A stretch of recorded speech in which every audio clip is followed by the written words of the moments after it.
From the books and college sweat gear to the ties and work careers, every student that graduates college aims to utilize their degree to further enhance their life. However, that might not be as simple as it once was just by simply getting a 4+ year degree. The New York Times on August 2015 published an article discussing the importance of fixing the problems associated with the FAFSA. And even though those problems in the FAFSA still need to be addressed and fixed, and are important, the editorial missed a grand opportunity to discuss the further problems with higher education in America. Again, the New York Times wasn't wrong for publishing this article. Jay just wasted some time, and they could have had a bigger opportunity at the end. With that statement, I will discuss the factors that plague the college circuit. The factors that affect students during college are college debt, and graduation rates. Factors that affect students once they graduate are again college debt, and then they got to go apply for the workforce. After those topics, I will end with my closing thoughts and comments. First and foremost, the students' issues while in college should take priority because they don't have a certain type of security. According to Lynn O'Shaughnessy of CBS in 2015, the average 4-year graduation rate is less than 50%, while the 6-year graduation rate is under 60%. With those statistics in mind, there lies an importance of what affects that graduation rate. Some of these factors include being a traditional versus non-traditional student, emergencies, certain degree programs, and plenty of other factors that one can isolate. All these students should have peace of mind that they can graduate and continue with their lives in a timely manner. Then, student loan debt will vary depending on students' particular situations. The various circumstances that attribute to student loan debt include in-state versus out-state versus private tuition, individual scholarships and grants, potential room and board, hidden fees, and other factors that influence how much money a student may need to borrow. According to the Institute of College Access and Success, at 2013, 69% of college graduates of both profit and nonprofit graduated with debt, and that debt averaged to $28,400.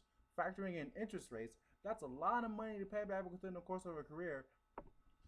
The economical blow has been dealt to graduates and dropouts alike have already been discussed. However, we will still address the workforce issue. Jordan Wiesman of The Atlantic at April 23 of 2013 had an article published titled 53% of recent grads are jobless or underemployed. How? Within the article, they discuss the current job market positions and how or why the life of a college graduate isn't looking as bright as it used to. The article states the number of Americans with at least a bachelor's degree has increased by 38% since the 2000s, and that number would be higher considering the additional 2 years that transpired since then. The article also notes how graduates are taking the low-paid, low-skilled jobs, which attribute to a domino effect. Since the college graduates are taking these jobs, those with only a high school diploma can be left out of a job completely. These jobs also wouldn't pay enough for a person to pay off the debt in a timely manner, and that again starts a cycle. The point I highly commend Wiesman on was the need of changing the direction of the future scholar and worker. The point made at the end of their article was the benefit and practical employable skill over formal education. I and plenty of my other colleagues can testify to the desire of practical courses for both our interests and our lives. I personally often felt discouraged due to the formalities of academics, despite being quite adept at this field. I, like some of my fellow students at UNT, have an appreciation of what we are learning, and we seek to gain more knowledge from our college experience. However, there is still the disconnect to the actual implications for our academic careers and how they would have an effect on our work careers. Not everything is laid out for us. Some of us want to also walk a path that isn't defined, or dare I say, want to create our own path in life. Depending on the classes, networks, resources one has to all this, our potential can be actualized or fall short in reality. And with that thought, I will begin my final remarks. Again, the New York Times did not publish an article that was baseless or unimportant. In fact, according to the aforementioned statistics on those that graduated with debt, we still need the FAFSA. The FAFSA does have issues that need to be addressed. However, the overall college experience is far more than the FAFSA. And in that regard, the New York Times had missed a greater opportunity to have a bigger topic generated.